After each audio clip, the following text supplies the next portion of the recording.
Hello दोस्तों, नमस्कार। स्वागत है आपका आपके यूट्यूब चैनल एग्जाम 91 पे। चलिए दोस्तों, जो हम लोग यूथ पब्लिकेशन की जो हम लोग कंप्यूटर वाली बुक जो कंप्लीट कर रहे हैं, उसमें चैप्टर 1 का जो आज थर्ड पार्ट है। अभी तक हम लोग 100 क्वेश्चन कर चुके हैं और कल जो है वो आपका वीडियो इसलिए भी नहीं आ पाया था क्योंकि 4 जुलाई को जो है बर्थडे था, तो इस चक्कर में उसमें आपकी कह सकते हैं कि जो पार्टी वगैरह हो गई, तो इस चक्कर में वो टाइम ही नहीं मिल पाया कि रिकॉर्ड हो पाए। रिकॉर्ड ही नहीं हो पाया था क्योंकि दिन में फंसे रहे और रात में रिकॉर्डिंग हो नहीं पाई, तो इस वजह से आपका वीडियो नहीं आ पाया था। लेकिन आज वो वीडियो आपको मिल रहा है। चलिए देखिए, तो क्या हो जाएगा कि निम्नलिखित में किसमें सीपीयू प्रोग्राम को निष्पादित कर सकता है। तो जो सीपीयू है प्रोग्राम को निष्पादित कर सकता है किसमें, क्योंकि कंप्यूटर तो लैंग्वेज एक ही लैंग्वेज समझता है, वो है मशीनी लैंग्वेज। और मशीनी लैंग्वेज किसमें लिखी जाती है, वो बाइनरी में लिखी जाती है। बाइनरी कौन कौन से होता है, सिर्फ 0 और 1, तो द्विधारी में समझा जाता है, उसको द्विधारी में समझता है। चलिए 102 नंबर देखिए, निम्नलिखित में कौन कार्य की उस मात्रा को दर्शाता है जिसे सिस्टम प्रति इकाई समय में करने में सक्षम होता है। उसको किस में दिखाता है, तो प्रवाह लिखा हुआ है, लोड थ्रेड जवाब देने का समय। तो ये प्रवाह होता है, क्या होता है, थ्रूपुट जो लिखा हुआ है, थ्रूपुट, ये प्रवाह इसका हो जाता है।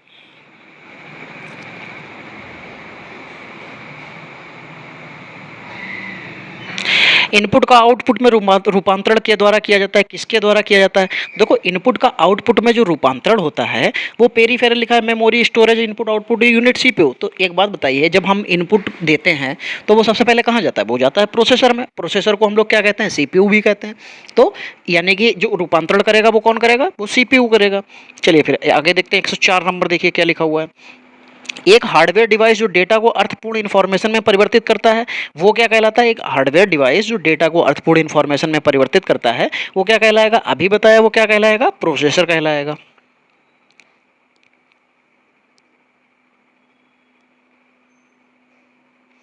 एक 105 नंबर, इनपुट आउटपुट प्रोसेसिंग और स्टोरेज की प्रक्रिया को जिस यूनिट की देखरेख में किया जाता है उसे कहा जाता है, उसे क्या कहा जाता है। अर्थमेटिक लॉजिक यूनिट, अर्थ आउटपुट यूनिट कहते हैं, कंट्रोल यूनिट या मेमोरी यूनिट। तो इनपुट आउटपुट प्रोसेसिंग ये सारे के सारे कहाँ होते हैं, ये सीपीयू में होते हैं। सीपीयू के अंतर्गत किसमें क्या होता है, वो कंट्रोल यूनिट के अंतर्गत आता है। उसमें कंट्रोल यूनिट ही कंट्रोल करता है पूरा कि आपको इनपुट जो दिया गया है वो कहाँ जाके क्या उसका प्रोसेस होगा, प्रोसेस होने के बाद उसका क्या जो रिजल्ट होगा वो क्या आएगा। तो ये सारी चीज़ें जो हैं ये किस में दिखाई देती हैं, ये दोस्तों आपको कंट्रोल यूनिट यानी कि सीपीयू में मिलेंगी। चलिए फिर 106 नंबर देखिए, ये इलाहाबाद हाईकोर्ट जो इलाहाबाद हाईकोर्ट जो होता है, ठीक है, उसमें आर ओ का एग्जाम होता है। वहाँ पे कंप्यूटर के आपको 20 क्वेश्चन देखने को मिलते हैं और इसकी भर्ती आपको जो है जुलाई के अंत तक आपको देखने को मिल जाएगी। और इसका पेपर जो है जुलाई, अगस्त, सितंबर के मिड सितंबर में हो जाएगा। तो आप मान के चलिए कि इसलिए आपके लिए बहुत ज़रूरी है कि आप इसको लेके बैठे ना रहें, आप इसको लेके कंप्लीट कर लें। तो यहाँ ये बहुत ज़रूरी है कि वो 20 क्वेश्चन आपको, ये समझिए कि 20 क्वेश्चन आपको आपकी नौकरी दिला सकते हैं। तो चलिए देखते हैं 106 नंबर। 106 में क्या हो जाएगा, लिखा हुआ है, पोर्ट डिजिटल कॉम कॉर्डर्स बाह्य हार्ड ड्राइव्स तथा अन्य युक्तियों जो कि उच्च हस्तांतरण दरों में लाभान्वित हो सकती हैं को संयोजित करने के लिए फाइलों को हस्तांतरण करने हेतु भी प्रयुक्त होता है। इसको हम लोग क्या कहते हैं, इसको देखिए इंग्लिश में जब आप पढ़ेंगे तो बहुत अच्छे से समझ में आएगा। Port is use to connect digital recorders, external hard drives and other drives that can benefit from the high transfer rate. It can also be used connect to computer to transfer files. तो ये किस में दोस्तों जोड़ा जाता है, ये होता है यूएसबी यानी कि यूनिवर्सल सीरियल बस जिसको बोलते हैं। और ये किसके माध्यम से जोड़ा जाता है, ये इनको हम सीरियल कह सकते हैं या श्रेणी कह सकते हैं। तो ये श्रेणी माध्यम में जोड़े जाते हैं।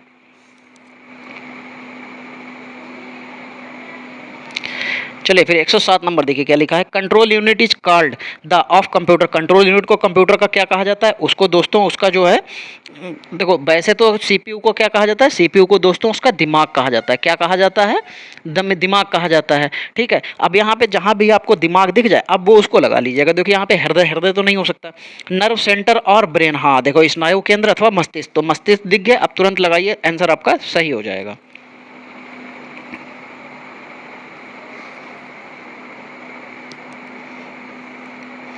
चलिए 108 नंबर में देखिए क्या लिखा हो, identify the correct order of the stage of a data processing cycle. क्या हो जाएगा, डेटा प्रोसेसिंग चक्र के चरणों के सही क्रम को पहचाने। क्या लिखा हुआ है, इनपुट स्टेज लिखा हुआ, आउटपुट स्टेज लिखा हुआ है, प्रोसेसिंग लिखा हुआ है, स्टेज, प्रोसेसिंग स्टेज और स्टोरेज स्टेज। इसी देखिए यही ऑप्शन है, बस इनको आगे पीछे करके लिखा हुआ है। तो इसका जो सही प्रोसेस होता है वो देखिए इनपुट स्टेज होगा, फिर प्रोसेस होगा, फिर आउटपुट आएगा, तब आप उसको जो है स्टोरेज स्टेज पे लेके जाएंगे।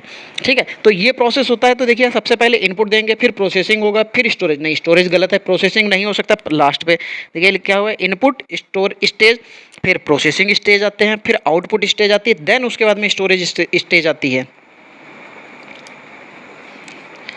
चलिए फिर क्या लिखा हुआ है 109 नंबर, देखिए क्या लिखा हुआ है, arrange of data in a predetermined sequence is called. पूर्व निर्धारित क्रम में डेटा की अवस्था को कहा जाता है, क्या कहा जाता है उसको? प्रोसेसिंग लिखा हुआ है, सॉर्टिंग लिखा हुआ है, कोडिंग लिखा हुआ है, क्लासीफाइंग लिखा हुआ है, तो दोस्तों उसको प्रोसेसिंग कहा जाएगा। क्यों? क्योंकि जब पूर्व निर्धारित डेटा में डेटा की व्यवस्था कहा जाएगा तो उसको क्या कहा जाएगा? उसको प्रोसेसिंग कहा जाएगा, क्योंकि जब तक वो प्रोसेस नहीं होगा आपको कुछ भी पता नहीं है कि क्या कर रहा है। आपने इनपुट तो दे दिया, लेकिन उसके बारे में तो आपको तभी पता चलेगा ना जब प्रोसेस होगा। चलिए 110 number, which of the following components of CPU responsible to direct the system to execute instructions. निम्नलिखित में से सीपीयू का कौन सा घटक सिस्टम को निर्देशित करने तथा एग्जीक्यूट करने के लिए जिम्मेदार है? अब एक बात बताइए, सीपीयू का कौन सा घटक जो है सिस्टम को निर्देश यानी कि उसको बताता है कि क्या करना है, फिर उसके बाद में उसको वो एग्जीक्यूट करता है और हमको बताता है कि उसके लिए पूरी जो जिम्मेदारी लेता है वो कौन होता है? तो दोस्तों उसको सीयू यानी कि कंट्रोल यूनिट कहते हैं। यही जो है सीपीयू के में दो ही पार्ट होते हैं ना, एक एएलयू और सीयू। तो एएलयू आपकी जितनी भी अर्थमेटिक जो गणनाएं होती हैं उनके बारे में बताता है, और जो सीयू होता है वो प्रोसेसिंग का पूरा काम सीयू के पास होता है। चलिए, सीपीयू का वह भाग जिसमें सर्किट लगा होता है और जो संग्रहित प्रोग्रामों को पूरा करने या निष्पादित करने के लिए पूरे कंप्यूटर सिस्टम को निर्देशित करने के लिए विद्युत संकेत का प्रयोग करता है, उसे किस नाम से जाना जाता है? तो दोस्तों उसे कंट्रोल यूनिट के नाम से जाना जाता है। यही सीपीयू का कह सकते हैं कि मेन पार्ट होता है, इसी में सारे सर्किट लगे होते हैं। चलिए फिर 112 number, what are the three components of CPU in the computer. Computer के जो सीपीयू के तीन घटक होते हैं वो कौन कौन से होते हैं? तो एक तो कंट्रोल यूनिट होता है, दूसरा दूसरा एएलयू हो जाएगा और तीसरा मेमोरी हो जाएगा। अब इनको आप आगे पीछे कैसे भी बताइए, कोई फर्क नहीं पड़ेगा, बस आपके ये तीन घटक होते हैं, इनको आप याद रखिएगा कि कंट्रोल यूनिट, एएलयू और मेमोरी, ये तीन घटक होते हैं। 113 number, what are the components of CPU in a computer. फिर देखिए भाई घटक आ गए हैं, तो कंट्रोल यूनिट और उसके अलावा आपका एएलयू और मेमोरी। आपको ये जहां दिख जाएंगे तो देखिए यहाँ पे फुल फॉर्म दे रखी है तीसरे ऑप्शन में, control unit, arithmetic logic unit यानी कि एएलयू, और रजिस्टर। रजिस्टर को आप मेमोरी, सबसे तेज मेमोरी किसको कहते हैं? रजिस्टर को ही कहते हैं। तो ये रजिस्टर लिखा है, तो आप लोग इससे बिल्कुल भी इधर उधर नहीं होना है, ठीक है। हम लोग इससे जो है बिल्कुल भी इधर उधर भटक नहीं सकते हैं। यहाँ पे रजिस्टर लिखा है तो भी हमको लेना है, मेमोरी लिखा है तो भी लेना है। ये देखिए कंफ्यूज करने के लिए आपको यहाँ पे दिया है, बहुत से बच्चे इसमें कंफ्यूज हो जाएंगे और आंसर गलत लगाएंगे। ये देखिए भैया, what is the also known as brain of computer. इसे कंप्यूटर का मस्तिष्क भी कहा जाता है। अब देखिए किस किस पेपर में आया, यूपीएसआई में आया है, ठीक है, यूपीएएसआई में आया है जो असिस्टेंट सब इंस्पेक्टर होता है, ठीक है, 2021 में शिफ्ट 1 में आया है, आरआरबी एनटीपीसी में आया है, एसएससी सीएचएसएल में आया है, आरआरबी एनटीपीसी में आया है, एसबीआई आईबीपीएस क्लर्क में आया है, आरआरबी रांची में आया है, असिस्टेंट जो ड्राइवर होता है उसके लिए। अब आप सोचिए ये कितना इंपॉर्टेंट क्वेश्चन है जो इतनी जगह आ चुका है और इतना सरल क्वेश्चन है ये आपको, कि मस्तिष्क किसको कहते हैं? सीपीयू को कहते हैं।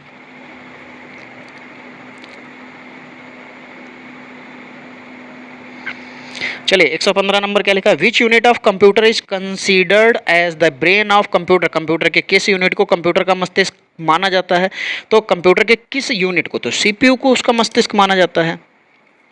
देखिए मैं अभी एक चीज़ आपको बता दूं, देखिए जितने भी लोग आप लोग वीडियो देखते हैं, मुझे पता है 100 से 150 लोग ही आप लोग वीडियो को देख रहे हैं अभी, कोई दिक्कत नहीं है, देखिए मुझे इससे कोई प्रॉब्लम नहीं है। मेन चीज़ ये है कि ये चीज़ जो लोग अभी कंटिन्यू देख रहे हैं अभी से, ये इनको आगे जाके फ़ायदा मिलेगा, और जो लोग अभी देख रहे हैं आगे जाके 100% इनको फ़ायदा मिलेगा, इसमें कोई दो राय नहीं है। अब ये आपके ऊपर डिपेंड करता है कि आप इसको किस तरीके से लेते हो, किस वे में लेते हो, तो ये आपके ऊपर आ जाएगा। अगर आप इसको यहाँ पर सही तरीके से अभी अगर कंटिन्यू करके ले जाते हो तो पेपर तक आपको ये सारी चीज़ें रटी होंगी। इसीलिए मैंने ये बुक कंप्लीट कराने का जो है निर्णय लिया है, मैंने सोचा है कि ये मैं बुक कंप्लीट करा दूंगा। चलिए 116 नंबर देखते हैं क्या लिखा हुआ है, which of the following is known as the brain of computer. तो निम्नलिखित में से किसे कंप्यूटर का मस्तिष्क के रूप में जाना जाता है? तो फिर सीपीयू। देखिए ये क्वेश्चन कई तरीके से और कई जगह पे पूछा गया है, तो इसलिए बार बार आ रहा है, आप इससे निश्चिंत रहिए, कोई समस्या नहीं है। कंप्यूटर के कार्य करने की गति को निम्न मात्रक में मापा जाता है। अब देखिए ये क्वेश्चन कंप्यूटर का जो है सरल बहुत है, पेपर में बहुत बार आया। अभी मैं आपको बता दूं वीडियो के पेपर में भी एक मॉडेम की गति पूछी गई थी कि मॉडेम की गति किस में मापते हैं। तो आप लोग मुझे कमेंट में जरूर बताइएगा कि मॉडेम की जो गति होती है वो किस में मापी जाती है। ठीक, तो कंप्यूटर के कार्य करने की गति जो होती है उसका जो मात्रक होता है वो किस में मापा जाता है। तो दोस्तों वो मेगा हर्टेज में मापा जाता है। किस में? मेगा हर्टेज में। 118 नंबर देखिए, 118 में क्या लिखा हुआ है? एक माइक्रो प्रोसेसर की घड़ी आवृत्ति में मापी जाती है। तो किस में मापी जाती है? जब घड़ी की बात आ रही है, देखो घड़ी भी एक तरीके का कंप्यूटर ही तो होता है भाई, घड़ी में कंप्यूटर ही होता है। और कंप्यूटर की गति किस में मापी जाती है? मेगा हर्टेज में। तो ये लीजिए भाई मेगा हर्टेज।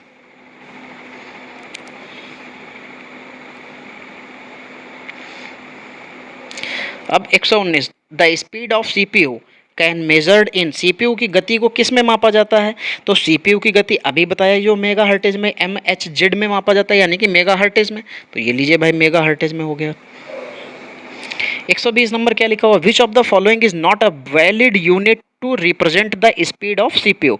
निम्नलिखित में कौन सा वैध पैमाना यानी कि मात्रक सीपीयू की गति को नहीं दर्शाता है? वैध पैमाना सीपीयू के, अच्छा सीपीयू की गति को इनमें से दिखा हुआ है कि कौन सा पैमाना जो है नहीं दर्शाता है।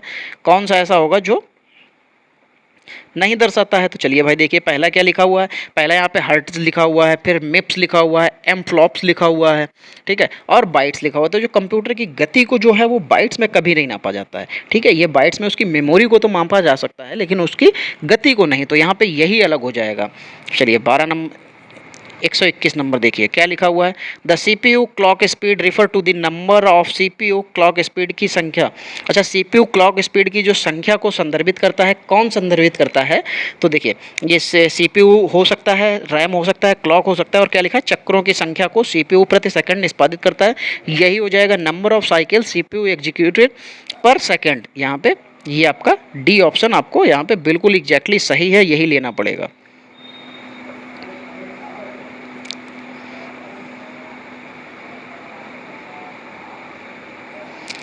चलिए 122 नंबर, किसी संसाधक द्वारा प्रति सेकंड की जाने वाली संक्रियाओं की संख्या का निर्धारण किसके द्वारा किया जा सकता है? इसे मेगा हर्टेज या गीगा हर्टेज में व्यक्त किया जाता है। तो इसे क्या कहते हैं? तो दोस्तों इसे क्लॉक स्पीड कहते हैं। क्या कहते हैं? इसे क्लॉक स्पीड। देखिए यूपीटीपीएलएससी कंप्यूटर ऑपरेटर में ये 2020 में पूछा गया क्वेश्चन है। अब आप अंदाज़ा लगा सकते हैं कि क्वेश्चन की जो मतलब पैटर्न होता है वो किस तरीके का रहता है, इसी तरीके का रहता है। चलिए फिर हम कंप्यूटर की गति को माइक्रो सेकंड में व्यक्त करते हैं। निम्नलिखित में कौन सा माइक्रो सेकंड के बराबर है?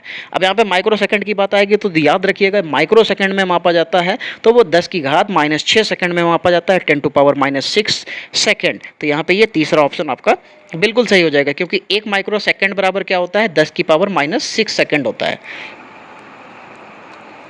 चलिए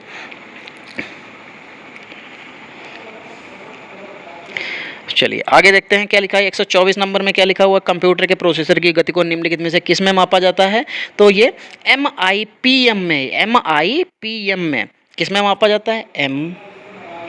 MIPM, ठीक, MIPM में। ये कंप्यूटर के जो प्रोसेसर की गति होती है उसको हम लोग MIPM में मापते हैं।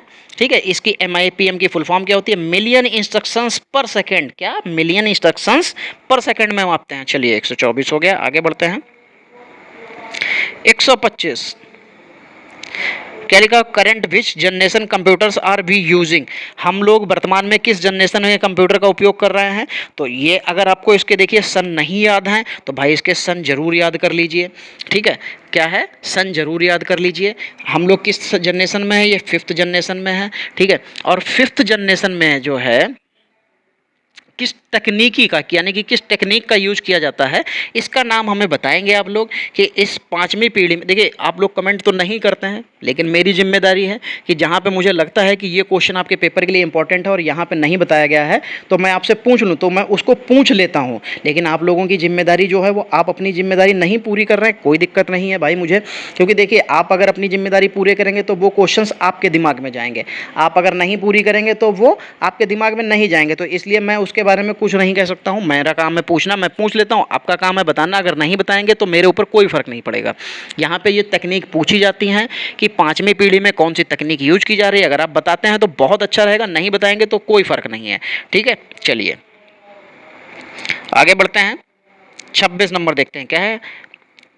एम फ्लॉप्स क्या है? जो एम फ्लॉप्स है, अभी क्वेश्चन में आया हुआ था, ये फ्लॉप्स की जो संख्या होती है, ये फ्लॉप्स के टोटल कुछ प्रकार होते हैं। मैं आपको अभी ये एक शॉर्ट वीडियो में मैं दे दूंगा, आप लोग शॉर्ट्स वीडियो जो मेरे होते हैं वो जरूर देखा करिए, ठीक है। जैसे के फ्लॉप्स होता है, एम फ्लॉप्स होता है, जी फ्लॉप्स होता है, ऐसे करके पूरे टोटल फ्लॉप्स होते हैं।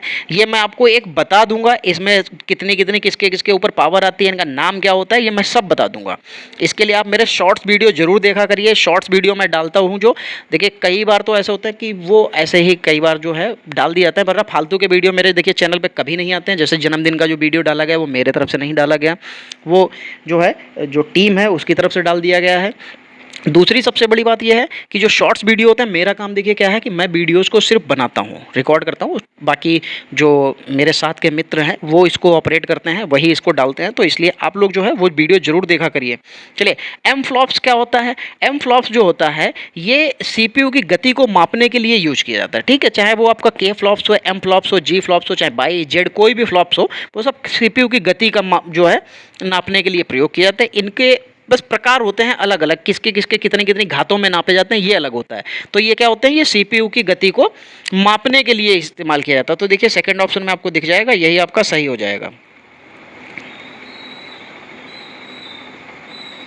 फिर देखिए कंप्यूटर शब्दावली में MIPS की फुल फॉर्म जो पूछी गई है, मिलियन इंस्ट्रक्शंस पर सेकंड, अभी हमने बताई थी मिलियन इंस्ट्रक्शंस पर सेकंड। ये देखिए सेकंड ऑप्शन में आपको दिख जाएगा, यही सही है। फिर लिखा है निम्नलिखित में कौन सा कथन सत्य है? जी फ्लॉप्स टी फ्लॉप्स से छोटा है होता है, और एम फ्लॉप्स जो है जी फ्लॉप से बड़ा होता है। तो जब तक आपको ये नहीं पता होगा कि कौन किससे छोटा होता है कौन किससे बड़ा होता है, तब तक आप इसका आंसर नहीं दे पाएंगे। इसीलिए ये वीडियो तो अभी आपको मिल रहा है, कोई बात नहीं है, आप इसको चेक कर लीजिएगा। शाम तक आपको जो है इसके जितने भी फ्लॉप्स जो होते हैं, कौन किसके बाद आता है, कौन किससे पहले आता है, किसमें कितनी जो है पावर्स यूज़ की जाती हैं, वो मैं सब आपको जो है शॉर्ट वीडियो में मैं आपको प्रोवाइड करा दूंगा। तो आप लोग उसको जरूर देख लीजिएगा, क्योंकि वो आपके काम की चीज़ होगी, जरूर देखिएगा। चलिए, तो निम्नलिखित में से कौन सा कथन सत्य हो जाएगा? तो इसमें जो पहला कथन है वो सत्य हो जाएगा, जो जी फ्लॉप होता है वो टी फ्लॉप से छोटा होता है। तो यहाँ पे पहला कथन सत्य हो जाएगा। चलिए फिर देखिए यहाँ पे निम्नलिखित में आकार में आरोही क्रम में लगाना है, आरोही क्रम। फिर वही चीज़ आ गई कि जब तक आपको इसके बारे में नहीं पता है कि पहले क्या आता है बाद में क्या आता है, तब तक आप इसको नहीं लगा पाएंगे। खैर, आरोही क्रम में लगाना है तो मैं आपको बता देता हूँ कि पहले एम फ्लॉप्स आएगा, ठीक है, फिर उसके बाद जी फ्लॉप्स आता है, फिर टी फ्लॉप्स आता है। चलिए, तो पहला ऑप्शन जो है आपका यहाँ पे सही हो जाएगा। ये आप जब तक आपको इसके बारे में पूरा पैटर्न नहीं पता होगा आप नहीं बता पाएंगे, तो ज़रूरी है आपको इसके बारे में पता हो।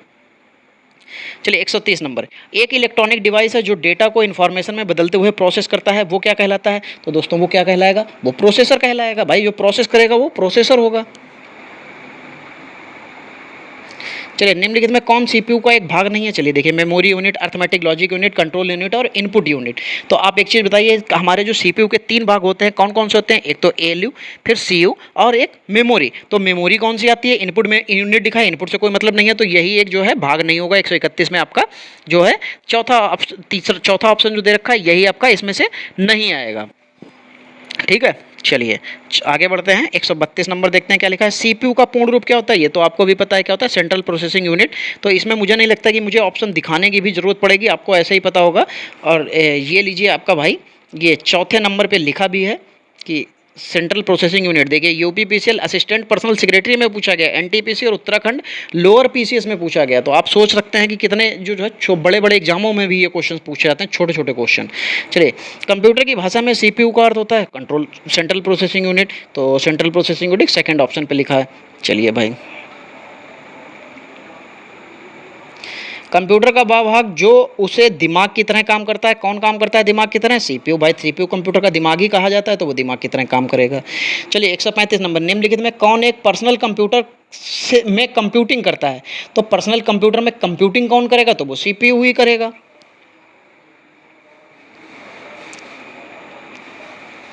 चलिए 136 नंबर देखिए, निम्न में कौन मेमोरी इनपुट और आउटपुट डिवाइसेस को नियंत्रित करता है? तो इनपुट और आउटपुट डिवाइसेस को कौन नियंत्रित करता है भाई दोस्तों? तो सीपीयू नियंत्रित करता है। क्यों? क्योंकि सीपीयू का काम होता है कि इनपुट को ग्रहण करना, फिर उसके बाद उस पर प्रोसेस करना, फिर उसको आउटपुट के रूप में देना। तो कौन करेगा? सीपीयू करेगा। चलिए 137 नंबर देखिए, which of the following CPU register contains the address of the next instruction to be executed. निम्नलिखित में से किस सीपीयू रजिस्टर में निष्पादित किए जाने वाले अगले इंस्ट्रक्शन का एड्रेस होता है। देखिए ये क्वेश्चन आपका बहुत बढ़िया है, लेकिन जितने भी आपको एनवीएस के क्वेश्चन मिलेंगे वो थोड़े से हार्ड लेवल के मिलेंगे। क्यों? क्योंकि एनवीएस ने कंप्यूटर का जो लेवल था बहुत ज़्यादा मॉडरेट करके रखा था, मॉडरेट टू हार्ड रखा था, तो इसलिए उसके क्वेश्चन थोड़े से आपको इसी तरीके के देखने को मिलेंगे। तो यहाँ पे इसका आंसर जो सही हो जाएगा क्या हो जाएगा, उसको प्रोग्राम काउंटर कहते हैं, जो है हमको अगले इंस्ट्रक्शंस का एड्रेस देता है। चलिए 138 नंबर देखिए क्या हो जाएगा, लिखा हुआ है निम्नलिखित विकल्पों में से उस यूजर इंटरफेस एलिमेंट की पहचान करें जो छोटे टिमटिमाते हुए प्रतीक या तीर के रूप में डेस्कटॉप पर मौजूद होता है। तो दोस्तों उसको क्या कहते हैं, ये सबसे सरल क्वेश्चन है और ये आपको भी बहुत आसानी से पता होगा। क्या कहते हैं उसको दोस्तों, कर्सर कहते हैं। क्या कहते हैं, कर्सर कहते हैं।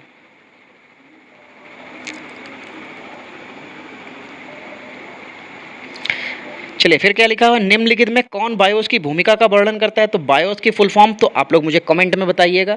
इसकी जो फुल फॉर्म, बायोस की फुल फॉर्म जो होती है ये आप लोग मुझे कमेंट में बताइएगा। बाकी बायोस का क्या काम होता है, क्या काम नहीं होता है, ये मैं आपको बता देता हूँ। उसने लिखा भूमिका का वर्णन, तो भूमिका का मतलब ही यही होता है कि ये जो प्रोग्राम होते हैं, जो हमारे जितने भी कंप्यूटर में प्रोग्राम होते हैं और वो रोम के द्वारा निष्पादित होते हैं, रोम से निष्पादित होते हैं। या तो ये तो आपको पता होगा, ठीक है। जब कंप्यूटर चालू होता है तो हमारे कंप्यूटर में सबसे पहला काम क्या होता है, बायोस ऑन होता है। बायोस क्या करता है, वो ये देखता है कि आपके कंप्यूटर के अंदर जो रोम है वो सही से कार्य कर रहा है कि नहीं। क्यों? क्योंकि उसके द्वारा ही हमारे सारे प्रोग्राम निष्पादित यानी कि एग्जीक्यूट किए जाते हैं। तो इसलिए सेकेंड ऑप्शन यहाँ पे एक प्रोग्राम है, ठीक है। बायोस क्या है, ये एक तरीके का प्रोग्राम है जो रोम से निष्पादित होता है। ये रोम अगर नहीं है तो आपका कंप्यूटर ऑन ही नहीं हो सकता। बायोस ही वर्क नहीं करेगा, अगर कंप्यूटर में बायोस नहीं काम कर रहा है तो आपका कंप्यूटर ऑन नहीं होगा, ठीक है। चलिए तो बायोस की फुल फॉर्म आप लोग कमेंट जरूर करिएगा, भैया बायोस की फुल फॉर्म क्या होती है।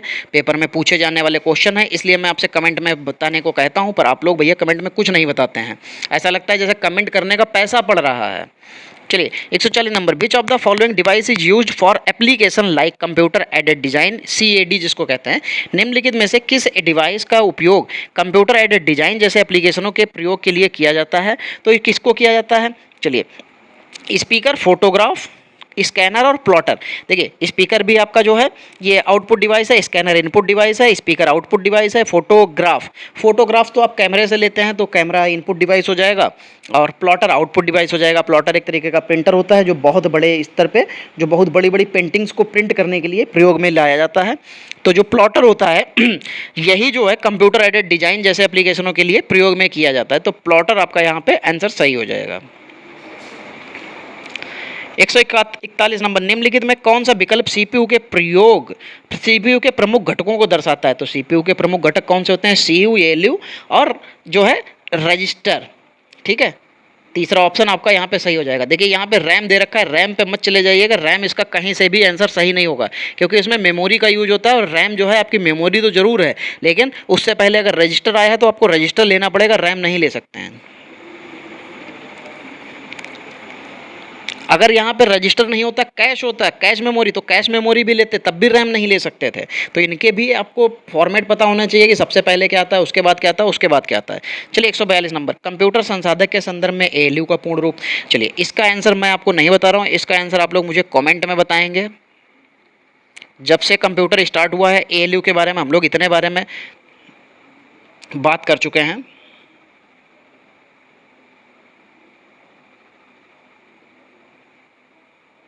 ठीक है, इसका आंसर कंप्यूटर में बताना, आंसर जो है कमेंट में बताना है आप लोगों को। निम्नलिखित में कौन सा एक सेंट्रल प्रोसेसिंग का हिस्सा नहीं है। तो सेंट्रल प्रोसेसिंग यूनिट यानी कि सीपीयू का हिस्सा नहीं होगा। क्या नहीं होगा, देखो प्रिंटर, कीबोर्ड, माउस और एएलयू तो हिस्सा है। तो सेंट्रल प्रोसेसिंग यूनिट यानी कि सीपीयू के 3 हिस्से होते हैं, सीयू कंट्रोल यूनिट जिसको कहते हैं, एएलयू जिसको हम लोग जो है बता ही चुके हैं, और मेमोरी जिसमें रजिस्टर कह सकते हैं, रजिस्टर आता है। तो यहाँ पे एएलयू उसका हिस्सा हो जाएगा। चलिए 144 नंबर में क्या लिखा हुआ है, एक्यूमुलेटर का एक समाकलित घटक है। Accumulator is an integral component of. तो ये किसका कंपोनेंट होता है दोस्तों, तो ये सीपीयू का कंपोनेंट हो जाएगा। किसका हो जाएगा, सीपीयू का कंपोनेंट हो जाएगा। विच of the following is not a component of central processing unit. तो निम्नलिखित में कौन सेंट्रल प्रोसेसिंग यूनिट सीपीयू का भाग नहीं है। तो देखिए सीपीयू का भाग कौन नहीं होता है, ALU arithmetic logic unit, control unit ये भी होता है, तो ये दोनों भाग तो आपके सेंट्रल प्रोसेसिंग यूनिट के होते हैं। रजिस्टर भी भैया होता है। फिर बचा क्या, रैंडम एक्सेस मेमोरी, तो यही इसका पार्ट का हिस्सा सीपीयू का नहीं कहा जाएगा।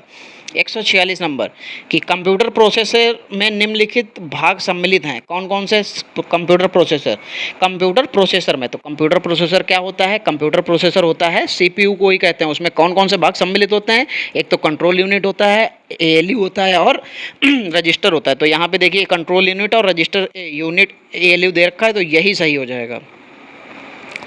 चलिए 147 नंबर, एक सीपीयू के 3 भाग होते हैं। कौन कौन से होते हैं, सीयू, फिर और एएलयू और जो है आपका रजिस्टर। तो यहाँ पे आपके 3 भाग होते हैं, तीनों भाग मैंने बता दिए हैं। तो ये आपको कहाँ मिल जाएंगे, दूसरे ऑप्शन में, एएलयू, कंट्रोल यूनिट और मेमोरी। चलिए भाई हमारे आगे देखिए, अब ये लास्ट क्वेश्चन है 3। जो रजिस्टर होता है उसमें नया डेटा लिखने की प्रक्रिया जो होती है उसको क्या कहा जाता है, तो रजिस्टर की पहली अंतर्वस्तु मिटा देती है, वर्तमान अंतर्वस्तु को नष्ट कर देती है। केवल तभी संभव है जब रजिस्टर संचायक हो, केवल तभी संभव है जो रजिस्टर संचायक हो या अनुदेश रजिस्टर। तो रजिस्टर में नया डेटा लिखने की जो क्रिया होती है वो रजिस्टर की पहली अंतर्वस्तु मिटा देती है। ये पहला ऑप्शन बिल्कुल सही हो जाएगा। विच of the following is an integral component of CPU, निम्नलिखित में से कौन सीपीयू का अभिन्न अंग है, तो हार्ड डिस्क, रैम, एनआईसी और रजिस्टर्स लिखा हुआ है। तो अब आप बताइए कि यहाँ से आपके सामने आपके हिसाब से क्या सही हो जाएगा। तो भाई आपको भी पता है कि 3 पार्ट होते हैं जिसमें रजिस्टर भी होता है और आपका एएलयू और सीपीयू होता है। तो यहाँ पे ये रजिस्टर आपका बिल्कुल सही हो जाएगा। चलिए लास्ट क्वेश्चन 150 नंबर, क्या लिखा हुआ है कि प्रोग्राम काउंटर यानी कि PC register is an integral part of, program जो काउंटर पीसी रजिस्टर एक अनिवार्य भाग है। किसका अनिवार्य भाग है, चलिए देखिए भाई किसका अनिवार्य भाग हो जाएगा। तो रैम, हार्ड डिस्क का लिखा है, रैम का लिखा है, कैश मेमोरी का लिखा है और सीपीयू का। तो ये किसका भाग हो जाएगा दोस्तों, ये सीपीयू का भाग हो जाएगा। ठीक है, चलिए दोस्तों देखिए आज के जो हमारे 50 क्वेश्चंस थे ये यहाँ पे समाप्त होते हैं। अगर आपको ये सेशन अच्छा लगा है तो दोस्तों देखिए वीडियो को लाइक करने में आपका कोई पैसा नहीं पड़ता है। दोस्त वीडियो को लाइक और शेयर कर दिया करें। और देखिए जितने भी नए लोग देख रहे हैं इस वीडियो को तो चैनल को सब्सक्राइब जरूर कर लें, क्योंकि आपके जो आने वाले एग्ज़ाम हैं, देखिए TG2 का एग्ज़ाम आने वाला है, दूसरा TG2 की नई भर्ती आनी थी क्योंकि अभी पुरानी नहीं कंप्लीट कराई है, तो इसलिए नई भर्ती ही नहीं आई हैं। जैसे ही वो कंप्लीट होंगी आपकी नई भर्ती भी आ जाएगी। प्लस एग्जीक्यूटिव असिस्टेंट की भर्तियाँ पिछले बार भी अभी देखिए उसकी टाइपिंग वगैरह नहीं हो पाई, जैसे उसकी टाइपिंग वगैरह कंप्लीट करके वैकेंसी की पूरी डिटेल आती है उसकी भी नई वैकेंसी आपको लास्ट ईयर तक देखने को मिल जाएंगी। और आपके जितने भी एग्जाम होने हैं सभी में कंप्यूटर बहुत महत्वपूर्ण भूमिका निभा रहा है। 10 से 5 क्वेश्चन आपको देखने को मिल ही जाते हैं, 5-10 क्वेश्चन, तो इसलिए आपके लिए बहुत इंपॉर्टेंट है। अगर आप इलाहाबाद हाईकोर्ट जो आरओ की तैयारी कर रहे हैं तो उसमें आपके पूरे 20 क्वेश्चन आते हैं, उसमें पूरे निर्धारित हैं 20 क्वेश्चन, तो वो आते ही आते हैं। तो वो 20 क्वेश्चन आपको जॉब दिला सकते हैं। क्यों, क्योंकि अगर आपका पोर्सन बाकी अच्छा है कंप्यूटर में, अगर आप डाउन हुए तो आप वहाँ से बिल्कुल बाहर हो जाएंगे। तो भाई आप वीडियो को लाइक और शेयर करके जो भी लोग नए जुड़ते हैं चैनल को सब्सक्राइब जरूर कर लिया करें। मिलते हैं अगली क्लास में, तब तक के लिए जय हिंद दोस्तों।